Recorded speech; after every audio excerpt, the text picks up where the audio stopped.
Boker Tov, bonjour. Bienvenue à notre étude du jeudi matin. Cette semaine, nous sommes Parashat Metzora, mais surtout le Shabbat qui précède Shabbat Agadol, le Shabbat qui précède Pessah, le Shabbat Agadol, le grand Shabbat. Et ça va être le thème sur lequel on va essayer de s'arrêter aujourd'hui, réfléchir sur ce que représente, ou en tout cas une des idées, et une des belles idées, une des grandes idées, comme une préparation ultime vers la fête de la liberté, une préparation ultime vers sa propre liberté, grandir, se libérer. On a besoin de passer par le Shabbat Agadol, l'étape de ce Shabbat, le grand Shabbat, le Shabbat du grand miracle. Il va nous falloir comprendre que s'est-il véritablement passé, ce grand Shabbat, ce Shabbat du grand miracle. Quel grand miracle? On va essayer de l'étudier et surtout voir comment est-ce que ce Shabbat peut véritablement nous permettre d'atteindre le plus grand des miracles, celui qui nous permet justement de nous dépasser, de grandir, de nous libérer. Mais en commençant par cette phrase qui va être un peu autour de laquelle le cours va tourner. Tout le monde connaît la chanson « Vehaikar lo lefached klal ». L'essentiel est de ne pas avoir peur. On va essayer de voir sur est-ce que vraiment l'essentiel, c'est de ne pas avoir peur, ou est-ce que cette sensation, cette émotion troublante qui nous sort un peu de notre zone de confort, qui nous empêche de vivre confortablement, elle n'est pas si mauvaise que ça. Est-ce qu'on arrive, est-ce que ce n'est pas une illusion que d'espérer de ne pas avoir peur? Est-ce que véritablement au quotidien, on peut rêver, on peut imaginer une vie sans peur? Qu'est-ce que la peur finalement? Et est-ce qu'elle est simplement à être évitée ou est-ce qu'il y a autre chose? On sait qu'un enfant qui naît, par exemple, depuis notre naissance, un être humain, de manière spontanée, va chercher le confort dans la vie, va chercher ce qui est agréable avant même ce qui est bon pour elle. Par exemple, un bébé qui naît, il pleure parce qu'il a faim. Lorsqu'il a faim, enfin pas parce qu'il a faim, lorsqu'il a faim, il pleure. Il ne pleure pas forcément parce qu'il a faim, mais en tout cas, lorsqu'il a faim, il pleure. Cette sensation de faim lui est désagréable. C'est désagréable, ça nécessite d'être réparé. Maintenant, quand on grandit, plus on s'aperçoit que ce n'est pas forcément ce qui est agréable qui est bon pour nous. Par exemple, on peut se sentir tout à fait à l'aise avec des pains au chocolat et des croissants. On pourrait en manger jour et nuit, ou des bonbons ou des chocolats, vous savez, tout ce qui peut exister autour de ça. Ce n'est pas pour autant que c'est véritablement bon pour moi. C'est bon, c'est agréable, ça m'est agréable, mais ce n'est pas forcément bon pour moi.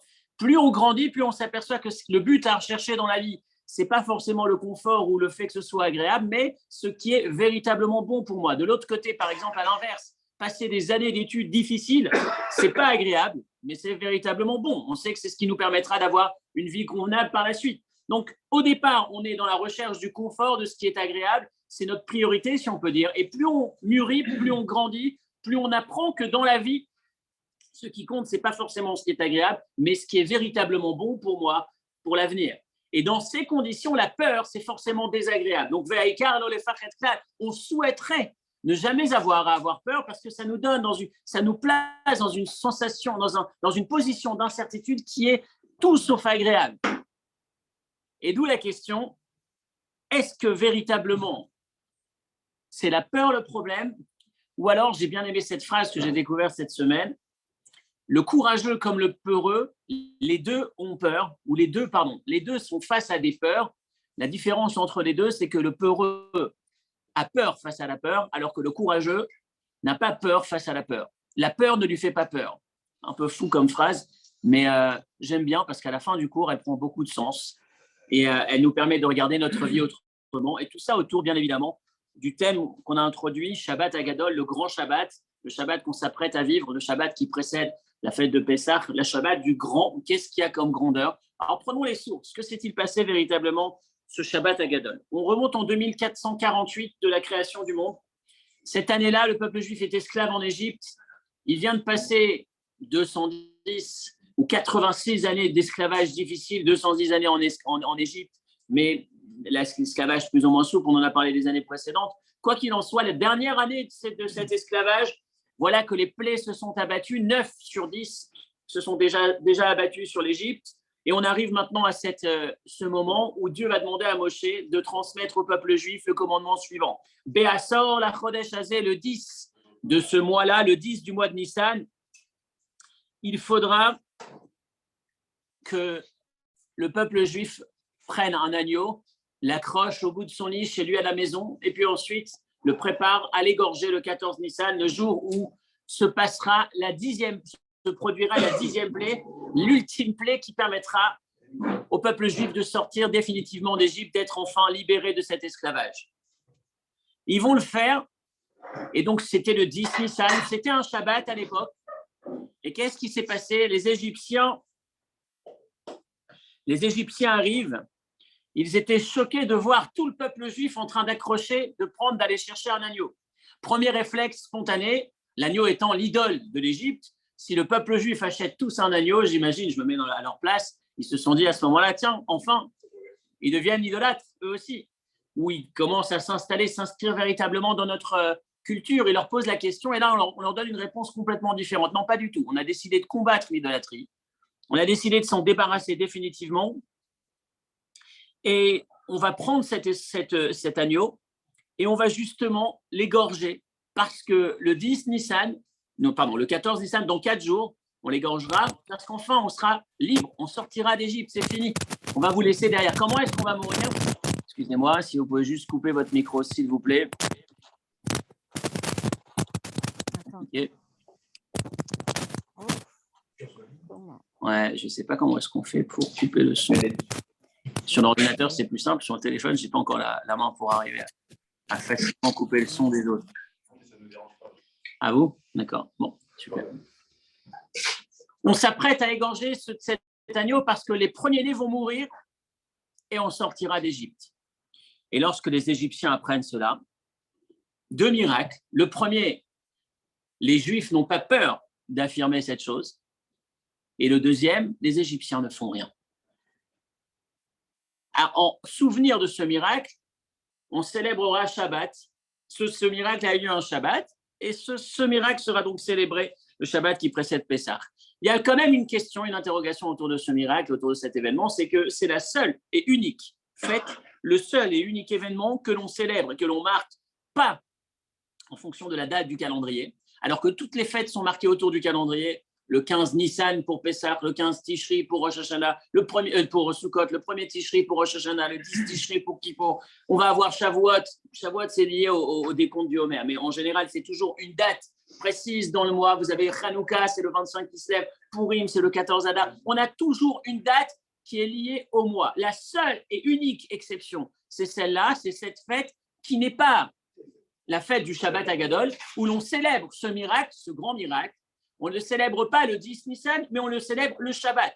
Il se trouve que le 10 Nissan en 2448, c'était un Shabbat, donc on célébrera, on marquera ce miracle, le Shabbat qui précède Pessah, tous les ans, le Shabbat qui précède Pessah, qu'il soit le 10 ou qu'il ne soit pas le 10. On ne retient pas la date du mois, dans le mois, mais on retient la date, le jour de la semaine. C'est unique et c'est notre première interrogation. Pourquoi? Et ensuite, on va aller vers une deuxième interrogation qui va nous permettre de regarder cet événement encore une fois différemment, en suivant d'abord le Midrash, ce que le Midrash raconte autour de cet événement. Le Midrash nous dit qu'il y a eu quelque chose d'autre dans ce jour-là, un miracle peut-être plus important, ou en tout cas, pour le moment, on a 2 éléments. Le premier, le peuple juif n'a pas eu peur, a eu le courage d'affronter. Rappelez-vous que les Égyptiens, à ce moment-là, s'ils apprennent cette chose, rappelez-vous, on est esclaves chez eux depuis 2 siècles, ils n'ont aucun problème à tuer tous les Juifs. Vous vous apprêtez à prendre notre idole et la tuer, on vous tue. Donc le Juif s'expose à un véritable danger et il le fait quand même, il n'a pas peur. Alors c'est vrai qu'il y a eu les 9 plaies avant, mais ceci dit, encore une fois, à première vue, d'être capable d'affronter cette épreuve, c'est déjà quelque chose de très grand. Et le deuxième miracle, c'est que rien ne leur arrive de mal. Maintenant, le Midrash ajoute, c'est un ordre d'Akadosh Baruch Hu, donc d'être capable d'entendre l'ordre d'Akadosh Baruch Hu et dépasser sa peur. Et ensuite, que le miracle intervienne, que les Égyptiens ne leur fassent rien, ce sont déjà les 2 éléments de base. Maintenant, le Midrash ajoute autre chose. Le Midrash va nous dire, lorsqu'on prend le psaume 136 dans les Téhilim, le verset 10, le 10e verset du psaume 136. Le psaume 136 est appelé le grand Hallel, la grande louange. Il y a le Hallel qu'on récite à toutes les fêtes qui n'est pas appelé le grand Hallel. c'est le Hallel égyptien, c'est celui qui parle de Betset, Israël, Mimitzraïm, de la sortie d'Égypte, etc. Et il y a le grand Hallel c'est le psaume 136, exactement, celui où il y a tous les Kilolam Chasdo, dans lequel, écoutez, l'organisation de ce psaume, les 9 premiers, c'est Odou Lachem Kitov, Kilolam Chasdo, Odou l'Eloké Elohim, l'a donné à Adonim, les Hashamaim Bidvuna, comment les mots qui m'échappent, les Rokaret Salamaim, les Orim Gedolim, la création du monde. On loue le Dieu immense qui a été capable de créer ce monde et de faire fonctionner les luminaires, les astres, etc., etc. Donc on parle de très, très grandes choses. Hallel Agadol, les grandes louanges d'Akadosh Baruch Hu. Et puis, juste après la création du monde, quel est le premier miracle à côté de la création du monde qu'on mentionne? Les Maké, Mitzraïm, Bifroreem. C'est le 10e élément, 10e verset, peut-être en référence, probablement en référence au 10e jour du mois de Nissan où ce miracle a eu lieu. Qu'est-ce que s'est-il passé le 10 Nissan? Le Midrash nous raconte à propos de ce verset. Les Maké, Mitzraïm, Bifroreem. Littéralement, il a frappé les Égyptiens avec leur premier-né. On imagine que c'est la plaie, la 10e plaie, la plaie de la mort des premiers-nés. Non. Le commentaire s'arrête et dit non, ce n'est pas écrit « il a frappé les premiers-nés égyptiens ». C'est écrit « il a frappé les Égyptiens par leurs premiers-nés ». Et le Midrash raconte que ce jour-là, lorsque les Égyptiens ont entendu que le peuple juif s'apprête à égorger l'agneau, puisque ce jour-là, tous les premiers-nés égyptiens allaient mourir, ils sont partis voir leurs parents. Ils ont dit à leurs parents « oh, on ne va pas rester les bras croisés ». Ça fait 9 fois que ce peuple-là annonce quelque chose et ça se produit à la perfection. Lorsqu'ils nous ont annoncé que les eaux allaient être transformées en sang, elles se sont toutes transformées en sang. Lorsqu'on a parlé des sauterelles, les grenouilles, toutes les plaies à chaque fois qu'ils nous les ont annoncées, elles sont arrivées. Donc aujourd'hui, lorsqu'on nous annonce que nous allons mourir, on va véritablement mourir. On ne peut pas se laisser faire, on ne va pas se laisser tuer de cette façon aussi facilement. Ils ont dit, on doit stopper. Ils sont partis voir le pharaon. Ils ont dit au pharaon, laisse-les sortir, on va mourir. Il a refusé, forcément. Et que s'est-il passé? Les Maké, Mitzraïm, Bifroreem, il y a eu une guerre civile entre les Égyptiens et les premiers-nés égyptiens. Les premiers-nés égyptiens se sont mis à se battre contre leurs aînés pour dire vous allez les laisser sortir. Eux n'ont pas voulu. Une guerre a eu lieu entre eux, une guerre civile entre eux, entre nos ennemis eux-mêmes. Et c'est là le sens de ce verset, les Maké, Mitzraïm, Bifroreem. Il a fait frapper les Égyptiens par qui? Au travers de leurs propres premiers-nés. Les premiers-nés ont frappé leurs parents, leur famille, etc., etc. Une guerre magnifique pour le peuple juif qui assiste à côté. Et c'est vrai que c'est extraordinaire de pouvoir assister à un combat et de dire je souhaite aux deux qui réussissent, que ce soit l'un ou que ce soit l'autre. Je me retrouve comblé. C'est vrai que c'est génial comme miracle. Mais la question qui se pose derrière cette histoire, c'est que à première vue, ça n'est pas un miracle et ça n'a rien d'un grand miracle. On parle de Shabbat Agadol, le Shabbat du grand miracle, selon ce Midrash. C'est un grand miracle. Parce que c'est ce jour-là que les Égyptiens se sont battus, que les premiers-nés se sont battus contre leurs parents, mais c'est tout à fait naturel, c'est tout à fait normal. Ça n'a a priori rien d'extraordinaire. Que ces Égyptiens, que ces premiers-nés se révoltent alors qu'ils ont vu effectivement, ils ont assisté à la réalisation de ces 9 plaies avant, c'est normal qu'ils le fassent. Donc ça n'est pas un miracle, ça n'est pas un grand miracle. Et rappelez-vous, il n'y a pas une des 10 plaies qui est mentionnée dans ce Hallel Agadol. Dans le psaume 136, on ne fait pas référence, on ne mentionne aucune des 10 plaies. Le sang, la mort des premiers-nés, l'obscurité. Pendant 3 jours, ils ne peuvent pas bouger. Tout le ciel est noir. Pendant 3 jours, il n'y a pas de lumière. Ils ne peuvent même pas bouger. Pendant 6 jours, il n'y a pas de lumière. Pendant 7 jours. Mais les 3 premiers jours, ils ne peuvent même pas bouger. Ça, ce n'est pas mentionné dans les grandes louanges de Dieu. Hallel Agadol. Juste après la création du monde, les miracles aussi grands que la création du monde, on te parle des premiers-nés égyptiens qui se battent avec leur famille.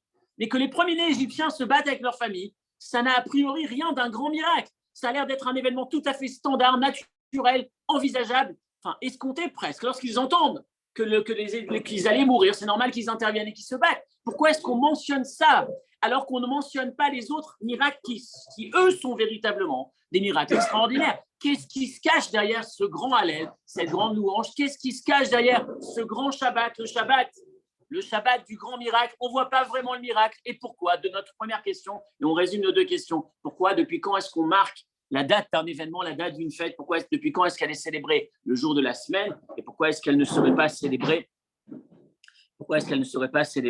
le jour du mois, la date du mois, le 10 Nissan, ce qui aurait dû être le cas comme c'est le cas pour toutes les fêtes. Donc voilà nos 2 questions. Nos 2 questions qui nous emmènent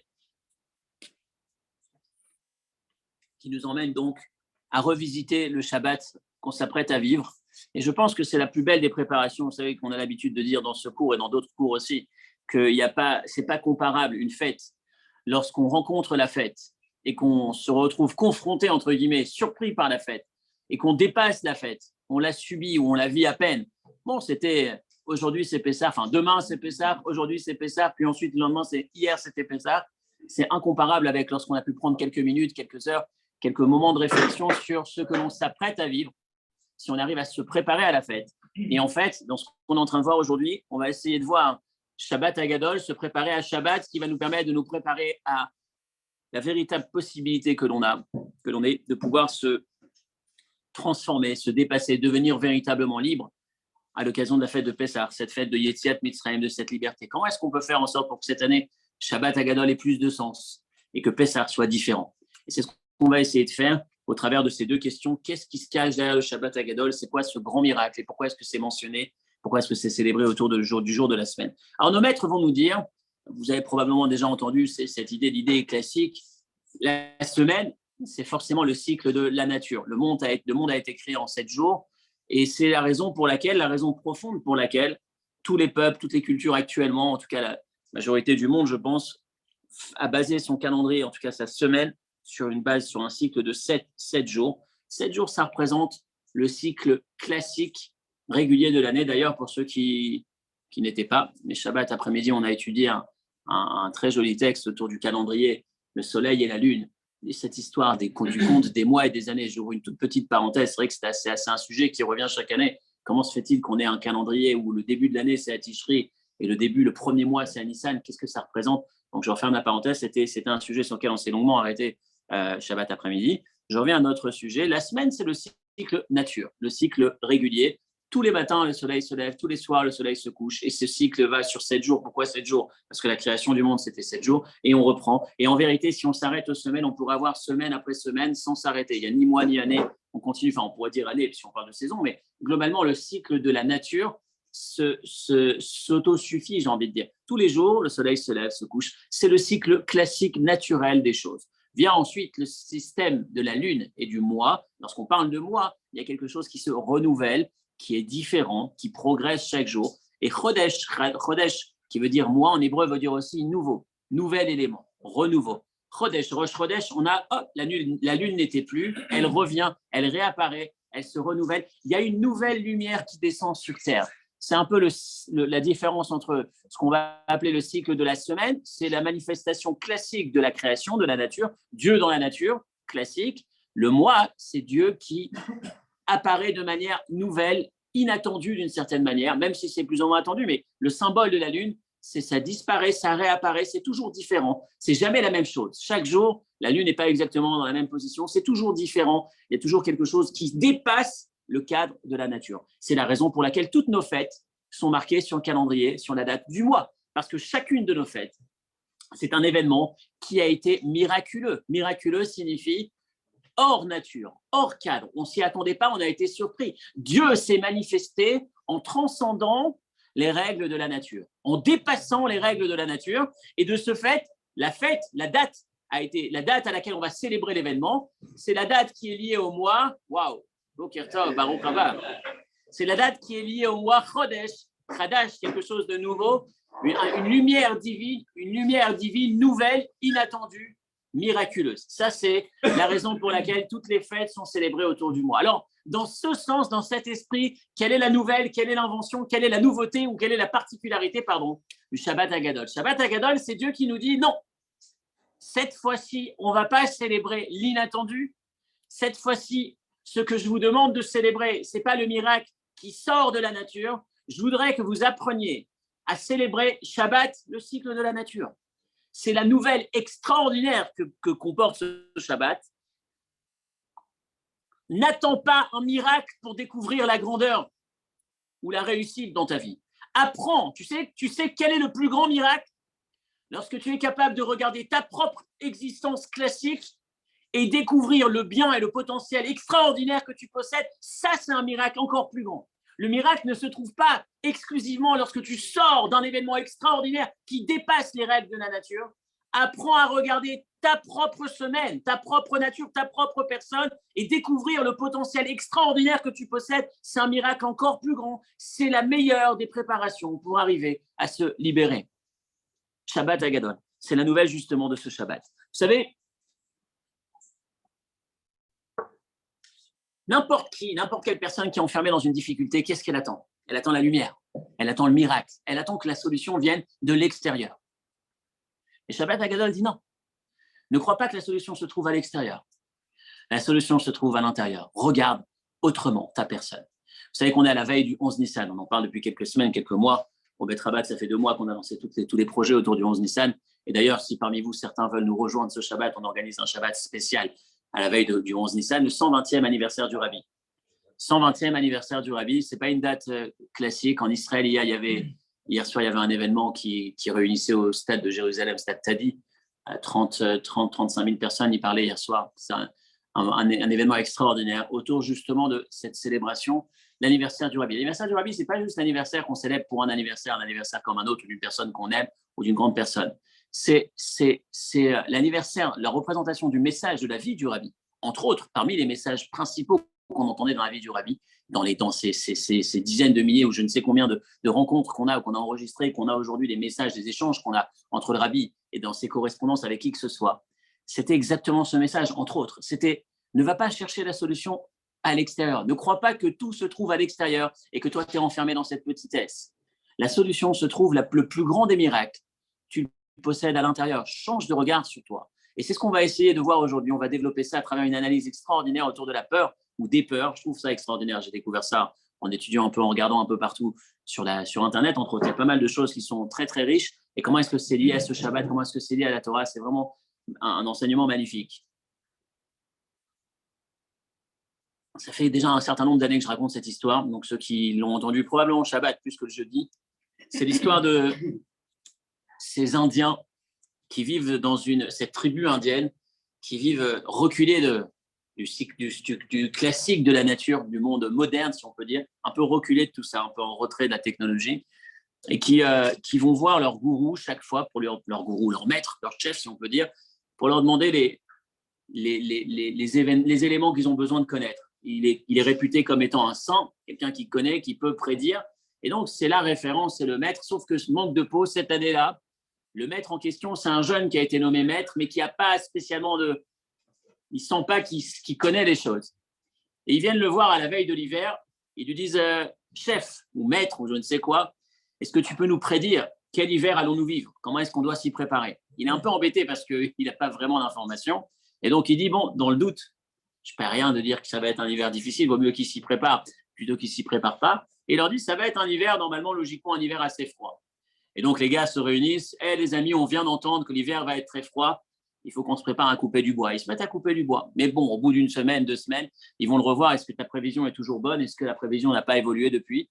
Et là, il se dit, bon, il faut que j'aille chercher quand même l'information. Il dit, laissez-moi, j'ai besoin de réfléchir, j'ai besoin de m'élever un peu dans les sphères spirituelles plus élevées. Je reviens dans quelques jours et je vous dis, qu'est-ce qu'il fait? Bien évidemment, il n'a aucune sphère spirituelle, il s'éloigne du village, il va chercher une cabine téléphonique et il appelle le service de la météo. Bonjour, est-ce que vous savez quel temps, quel hiver on aura cette année? Et la même chose, ils n'ont pas vraiment d'informations. Premières informations, ça a l'air d'être un hiver assez froid. Donc il revient, il leur dit, l'hiver va être assez froid, vraiment froid. A priori, il va être bien froid. Donc il commence, il s'attaque, il s'acharne à couper encore plus de bois. On a la même scène qui se répète à quelques reprises, à plusieurs reprises. Et au bout d'un moment, donc ils se sont acharnés, ils ont vidé la forêt. Ils ont rasé une forêt. C'est assez impressionnant, ils sont très inquiets puisque leur chef n'arrête pas de leur dire que ça a l'air d'être un hiver, ça va être un hiver extrêmement difficile.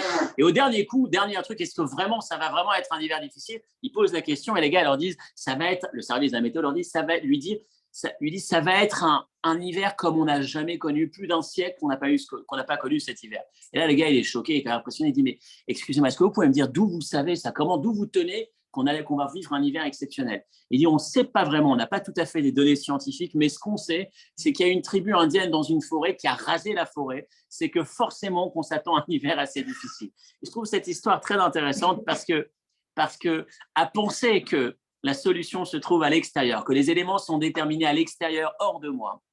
Dans cette histoire, tu t'aperçois que parfois, c'est toi qui détermine ce qui se passe à l'extérieur. c'est ton attitude, c'est ta vision des choses. Et c'est dans ce sens qu'on va essayer de regarder ensemble. Comment est-ce que je peux regarder Shabbat Hagadol? Quelle est la nouvelle du Shabbat Hagadol? Qu'est-ce que Shabbat Hagadol m'enseigne finalement? Et pour en venir à notre question du début, est-ce qu'on peut véritablement envisager une vie sans peur, ou comment regarder les peurs qui se présentent à nous? Et on va voir que le tout, ça n'est pas de ne pas avoir peur, parce que c'est une illusion. On aura toujours à un moment donné une peur qui se présente à nous. Et quelque part, la peur, c'est un signe de bonne santé, c'est un signe de développement. Qui n'a pas peur? Celui qui ne bouge pas finalement. Celui qui ne bouge pas, celui qui reste à son poste, celui qui est en bas de l'échelle et qui n'a jamais pris de risque, aucun risque, il n'a pas à avoir peur, il n'aura pas peur. On a peur en général quand on grandit, quand on cherche à grandir. Donc le tout, comme on l'a dit tout à l'heure, le courageux, à la différence du peureux, ce n'est pas celui qui n'a pas de peur.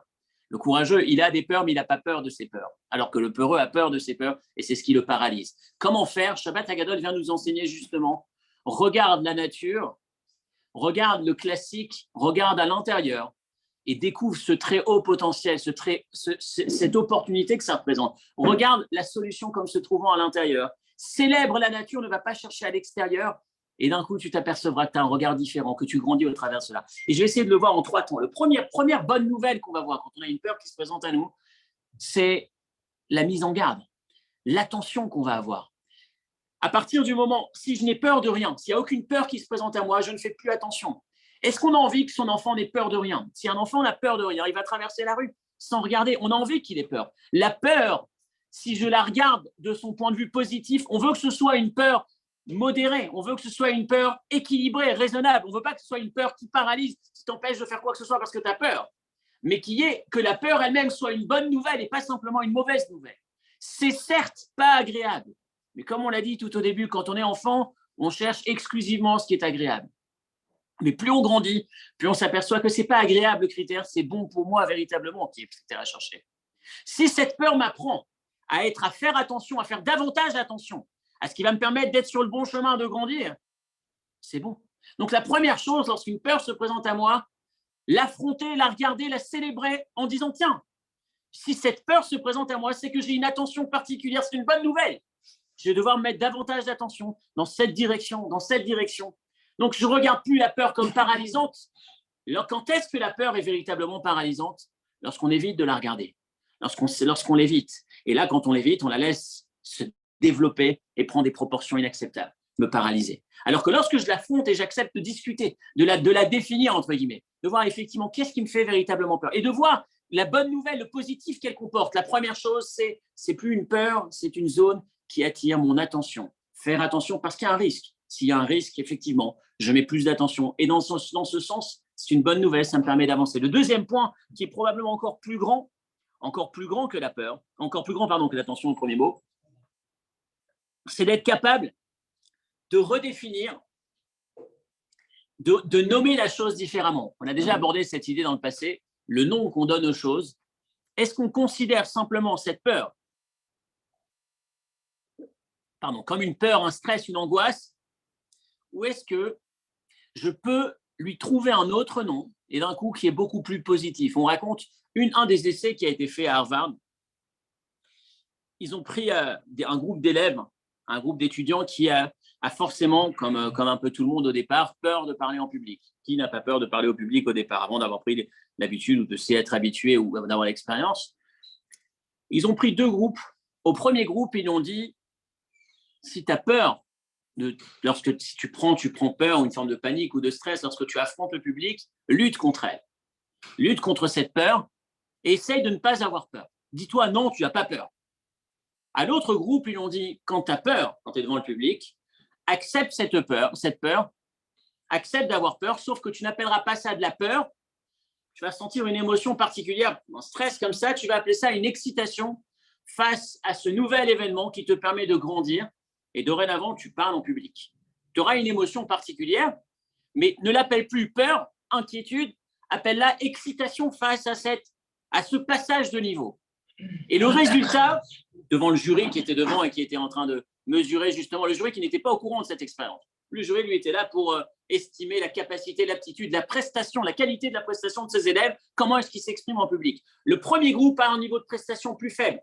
Il cherchait à lutter contre la peur, le résultat n'est pas aussi bon que celui qui ne cherche pas à lutter, mais qui l'a défini différemment. Et si on prend conscience qu'en vérité, on n'a peur que parce qu'on grandit, on n'a peur que parce qu'on affronte une nouvelle étape dans notre vie. Celui qui reste exactement en même fonction n'a pas de peur qui se présente à lui. Il est toujours au même niveau, il se lève le matin, il sait exactement ce qu'il va faire. Quand on prend une nouvelle fonction, quand on accède à un nouveau projet, quand on accède à de nouvelles tâches qui sont plus responsabilisantes, qui nous rendent plus grands quelque part, c'est là où on s'inquiète, est-ce que je vais réussir? Est-ce que quelque chose va m'arriver? Est-ce que les autres vont m'accepter? Est-ce que je vais être à la hauteur de la tâche? Mais cette peur, finalement, je peux la traduire autrement et dire finalement, c'est la nouvelle que me donne, que l'information que porte cette peur, c'est tu es en train de grandir. Au lieu de regarder ça comme simplement une paralysie, waouh, tu ne sais pas ce qui t'arrive, tu arrives à de nouvelles fonctions, tu vas te faire lyncher, tous les gars qui sont autour de toi, ils vont te descendre. Non, tu es en train de grandir, tu accèdes à autre chose, tu restes plus au même niveau, tu grandis. C'est une bonne nouvelle, ne vis pas ça comme une peur, un stress, une inquiétude, mais appelle ça une excitation. Excitation dans le sens, oui, je ressens une émotion particulière, mais c'est une émotion qui est porteuse de grandes nouvelles. Tu es en train de passer à un niveau au-dessus. Prends-toi, apprécie ce qui est en train de se produire dans ta vie. Ne refute pas, ne rejette pas ça et ne sois surtout pas paralysé. Parce qu'encore une fois, point numéro 1, point numéro 2, d'abord, la peur, c'est cette attention. Et la deuxième, c'est que c'est une bonne nouvelle, c'est porteur de bonnes nouvelles. Tu es en train de progresser, tu es en train de grandir, tu es en train de te libérer, tu es en train de te dépasser. Donc, change le nom. On sait combien en psychologie, c'est intéressant de nommer les choses ou la définition qu'on donne aux choses. Tu appelles ça une peur, c'est inquiétant, c'est stressant, c'est désagréable. L'autre aussi, c'est désagréable. L'excitation, c'est aussi désagréable, mais c'est désagréable, mais c'est bon pour toi. Et à partir du moment où tu sais que c'est bon pour toi, ça te permet de l'affronter différemment et de la dépasser, de t'en servir quelque part comme porteur de nouvelles qui t'apprend quelque chose sur toi et ça t'empêche justement de stagner. Et le troisième élément qui est peut-être probablement le plus fort, et c'est celui par lequel je veux terminer, et c'est forcément je pense que c'est le plus grand qu'on ait autour de ce sujet, c'est l'histoire de Yaakov. On l'a raconté dans le passé avec un de ses enseignements du grand rabbin Sachs. L'histoire de Yaakov qui a extrêmement peur à un moment donné dans sa vie. Reprenons un tout petit peu l'histoire. On parle de peur. Donc Yaakov a très peur. Oui, il a peur, pourquoi? Il était chez Laban, il s'est fait avoir comme il faut. Vous vous souvenez? Il a travaillé 20 ans chez lui. Il s'est fait avoir jour et nuit, il travaillait. Jusqu'au bout. Et d'abord, il l'a trompé sur sa femme. Il lui a donné la mauvaise femme. Il voulait épouser Rachel. Il lui a donné Léa. Et puis ensuite, il va travailler. Il va l'accuser d'avoir volé. Enfin, jusqu'au bout du bout, il va se faire avoir. Il sort de chez Lavan, enfin, avec sa femme et ses enfants, sa famille nombreuse. Et puis, sur le chemin, Vaïshlach, Yaakov, il envoie des émissaires. Au fait, qu'est-ce qu'il en est de Esav, mon frère qui voulait me tuer à l'époque? Et il apprend que Esav est avec une armée de 400 guerriers et il n'a rien oublié de ce qui s'est passé dans le passé et qui s'apprête à lui faire du mal. Il s'apprête à le tuer. Vaïra Yaakov meod vayet serlo. Yaakov a eu très peur. Vaïra Yaakov meod. On est d'accord qu'il a très peur. Il a très peur de quoi? De Esav. Il a peur que Esav lui fasse du mal. Puis ensuite, il prépare. Non, pas que ça. Effectivement, il y a Rachid qui spontanément, il a peur. Il a peur de faire du mal. Il a peur de se faire du mal. Il a peur que de tuer. Il a peur des deux. Je suis d'accord, des deux. Mais sens basique, il a peur, très peur. Dans Rachid, il y a les deux. Il a peur de tuer, il a peur d'être tué, il a peur que sa protection divine ne soit plus. En tout cas, il est dans un état de peur, de stress par rapport à cette situation. Il va prendre sa famille, il va organiser les cadeaux, il va organiser tout ce qu'il faut, il va se préparer à la guerre. Et puis à la fin, il va dépasser ce petit fleuve, il va se rappeler qu'il a oublié quelque chose. Il va retraverser le petit fleuve, il est au Mahavar Yabok, il passe la nuit là-bas seul. Il va se disputer toute la nuit avec quelqu'un, l'ange d'Esav, qui va se battre avec lui, qui va le toucher au nerf sciatique, etc., etc. Il va boiter le lendemain, etc. La fin de ce combat, c'est quoi? L'ange dit à Yaakov, désolé, je dois y aller, on a fini de se battre, c'est l'heure, je dois partir servir Dieu, je dois chanter devant Dieu. Je suis ange, j'ai des choses à faire, je m'en vais. Et Yaakov l'attrape et lui dit, non, je ne te laisserai pas partir tant que tu ne m'as pas béni. Ça déjà, c'est assez intéressant. Tu attrapes ton ennemi qui vient de se battre avec toi toute la nuit, et tu dis, j'attends une bénédiction. Comme si Yaakov, et c'est très beau comme enseignement, déjà cette phrase, Yaakov a conscience que n'importe quel événement qui se produit autour de nous, même si c'est un ennemi qui se bat contre moi, est censé être une bénédiction pour moi. Ça, c'est déjà le premier élément très intéressant. Et qu'est-ce qu'il va lui donner comme bénédiction? C'est la suite. Il va lui dire, OK, donc, mettez-vous un instant, arrêtez-vous sur cette image. Vous êtes l'ange d'Esav, vous êtes en face de Yaakov. C'est bizarre, mais Yaakov vous demande de le bénir. De quelle bénédiction est-ce qu'il a le plus besoin, Yaakov, à ce moment-là? D'être protégé contre ça, mais il a peur. Il ne va pas dire un mot là-dessus. Il va ignorer totalement ses peurs. Qu'est-ce qu'il va lui dire? Tu t'appelais Yaakov, tu vas t'appeler Israël. Dorénavant, on va te changer ton nom. Et c'est extraordinaire. C'est le troisième point par rapport à ce qu'on était en train de dire tout à l'heure. Il va lui dire, la peur que tu as, je vais même pas la considérer. Je sais que la bénédiction que tu attends, j'imagine que la bénédiction que tu attends, et on le sait que tu as peur, tu es dans une situation, je suis à côté des sables, je sais ce qu'Esav veut te faire, je sais ce qui peut t'inquiéter actuellement. Mais je l'ignore totalement. La seule chose qui m'importe, si je veux te bénir, la bénédiction que je puisse t'apporter, on va changer ton nom. Jusqu'à présent, tu t'appelais Yaakov, on va t'appeler Israël. Qu'est-ce qui se cache dans ce changement de nom? Écoutez bien, la peur, Yaakov, que tu ressentais jusque-là, c'est parce que tu te considérais Yaakov le talent. Mais dorénavant, je voudrais que tu te changes de nom. Et lorsque tu te changes de nom, la peur ne va plus occuper aucun espace. Tu vas t'appeler Israël. Israël, ça fait référence à l'Iroche, la tête. Si tu arrêtes de te voir petit, plus personne ne peut rien pour toi. Et tout ce que tu as peur jusque-là, que tu avais peur d'Esav, Esav ne pouvait t'en vouloir ou te faire du mal ou constituer une menace que parce que tu lui laissais te faire ce mal en te considérant petit. Et dès lors que tu te vois roche, j'ai plus besoin de traiter tes peurs.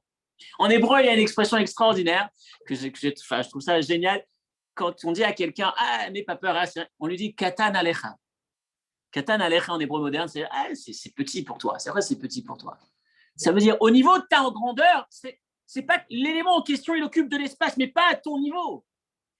La seule chose qui te reste à faire, Yaakov, c'est ne plus te considérer à tes yeux, Yaakov. Dès lors que tu te considères Israël, plus personne ne peut rien pour toi. Et je veux terminer sur la touche de plus dans cette idée. Rabbi Shimon Bar Yochai va nous dire, il y a deux avis, vous vous en souvenez probablement, lorsqu'ils arrivent et qu'ils s'enlacent tous les deux, Yaakov et Esav, après toute cette histoire. Yaakov et Esav s'enlacent, le verset dit, Vaïshakeu. Esav va embrasser Yaakov. Il y a deux avis. Est-ce qu'il a vraiment embrassé ou est-ce qu'il a voulu le mordre, le tuer? D'accord? Rabbi Shimon Bar Yochai dit Halakha. C'est une halakha, vous connaissez halakha. Halakha, ça veut dire la réalité est la suivante. Esav sonnait les Yaakov. Esav, profondément, il déteste le juif. Pourquoi il dit halakha? Parce que Rabbi Shimon Bar Yochai, celui qui a une discussion, un débat, un désaccord avec Rabbi Ilaï, Rabbi Ilaï dit Esav, c'était un ennemi d'Israël à l'époque, mais aujourd'hui, les Romains sont gentils avec nous. Ils nous ont créé des infrastructures, on a des villes modernes grâce à eux. Ça y est, c'est fini. Il y a Esav d'avant, il n'y a plus l'antisémitisme, d'une certaine manière. Rabbi Shimon Bar Yochai dit non. Un Esav, ça reste un Esav, ne te leurre pas. Ils nous détestent toujours. Halakha, ils nous détestent toujours. Tout ce qu'ils ont fait, c'est pas pour toi, c'est pour eux. Ne crois pas, c'est un leurre. Au fond, ils restent toujours mauvais. Mais ce même Rabbi Shimon Bar Yochai qui dit Esav sonnait les Yaakov, il va dire à cet instant, à ce moment-là, Esav, Neshako Bechol Libo, il l'a véritablement embrassé de tout son cœur. Et là, tu te poses la question, Rabbi Shimon Bar Yochai, toi qui penses qu'en vérité, cette haine est indélébile, il a une haine, il porte une haine tout le temps, il l'a toujours portée, c'est un fait. Pourquoi tu ne dirais pas simplement qu'il a cherché à le mordre et à le tuer? Le commentaire existe. Pourquoi tu vas choisir? Non, en vérité, ici, il l'a aimé. Et la force de l'enseignement précédent, c'est que voilà jusqu'où va cette idée. À partir du moment où Yaakov ne se voit plus en Yaakov, on lui a changé son nom, qui se voit en Israël, dès lors qu'il change sa perception sur lui-même, même le Esav le plus tordu ne peut rien faire d'autre que l'embrasser. Il n'y a plus de peur, il n'y a plus rien. Et le troisième élément, c'est la nouvelle extraordinaire de cette peur. Ne te considère pas, et c'est ça la nouvelle du Shabbat Hagadol.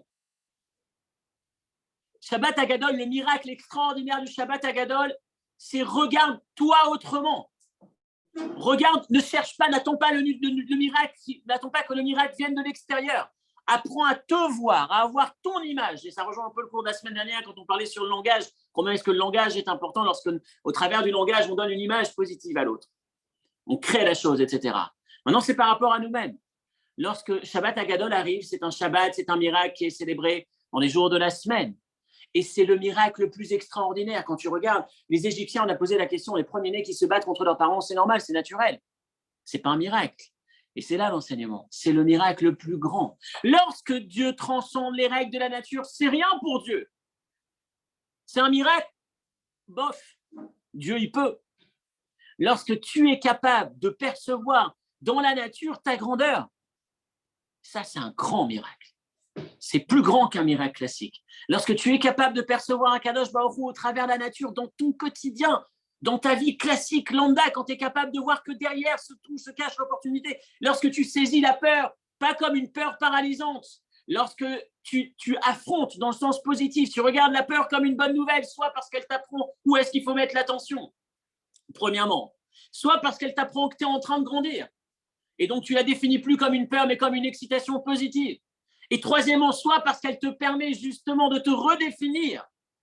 Cette peur te permet ou t'apprend à te regarder autrement et d'un coup te voir bien au-dessus, ne plus avoir peur. À partir du moment où tu te changes de nom, tu te regardes différemment. L'événement qui constituait un élément paralysant jusque-là, tu le calcules même plus. Et c'est ça la nouvelle de Shabbat Hagadol. Le grand miracle de Shabbat Hagadol, la préparation justement à Pessah pour arriver à se libérer, à grandir, à sortir d'Égypte, sortir de ses limites et véritablement grandir, c'est le plus beau cadeau qu'Akadosh Baruch Hu, je finis, le plus beau cadeau qu'Akadosh Baruch Hu nous a donné. Le plus beau cadeau qu'Akadosh Baruch Hu nous a donné. Et je vais vous dire, si on reprend l'histoire de Yaakov et de Esav, qui est-ce qui donne ce cadeau à Yaakov? C'est le prince d'Esav, l'ange d'Esav. Ça veut dire que la malédiction ou l'ennemi, l'épreuve, c'est elle qui est porteuse. C'est elle qui t'envoie ce message. C'est elle qui te fait grandir. Le troisième élément, et c'est ça le sens finalement de ce Shabbat Hagadol. Rappelle-toi que dans toi, tu possèdes énormément. Ne te regarde pas comme petit, regarde-toi comme grand. Oriente ta vie dans cette direction. N'aie pas peur de la peur. Prends la peur comme une bonne nouvelle, redéfinis cette peur et dépasse-toi de cette manière. Et c'est la meilleure façon d'arriver justement à cette fête de la liberté, à cette libération, à ce dépassement, à cette grandeur. Oui, Jeff. Je comprends tes idées sur la peur, mais je ne vois pas appliquer au Shabbat Hagadol le fait que ce soit. Si tu parlais des Juifs qui ont fait l'effort de prendre le Jordan et tout ça, ils affrontent la peur. Oui, je reprends le Shabbat Hagadol sur l'aspect nature. On a posé deux questions. Shabbat Hagadol, on a dit les Égyptiens qui se battent entre eux, ça n'est pas un grand miracle, ça n'est même pas un miracle, c'est normal. Et on a posé deuxième question, pourquoi est-ce que cette fête elle est positionnée sur le jour de la semaine et pas sur le jour du mois? Et on a répondu à ces deux éléments. C'est intéressant, on résumera de cette manière, en conclusion. Le mois représente cette manifestation divine hors cadre, miraculeux, qui transcende la nature. La semaine, les jours de la semaine, c'est le système dans le cadre, dans la nature. Les Égyptiens qui se battent entre eux, c'est effectivement un événement naturel, que tu peux voir comme tout à fait naturel. Et tu peux te dire, si c'est naturel, il n'y a pas de grandeur. La bonne nouvelle, c'est d'être capable, le vrai grand miracle de ce Shabbat Hagadol, et la vraie grande leçon de ce Shabbat Hagadol, c'est de voir dans tout ce qui se produit autour de toi, y compris dans un événement naturel, comme les Égyptiens qui se battent entre eux, y compris dans la lumière de la semaine, qui ne dépasse pas les règles de la nature, t'apercevoir que tout est orienté pour toi, que Dieu se trouve derrière, que c'est porteur de bon, que le miracle se trouve dans ce train-train quotidien. Tu n'as pas besoin d'attendre autre chose, ne cherche pas la solution à l'extérieur de toi. Dans toi, même les épreuves comme la peur, qui viennent a priori être une menace contre toi, elles sont en vérité pour toi. Si tu changes de regard, et c'est ça l'idée, quand tu regardes les Égyptiens qui se battent entre eux, tu peux te dire, mais a priori, après tout, ils se battent entre eux, c'est normal, ils se défendent, ils défendent leur peau, rien de plus naturel. Non, regarde, apprends à voir Dieu qui intervient là-dedans.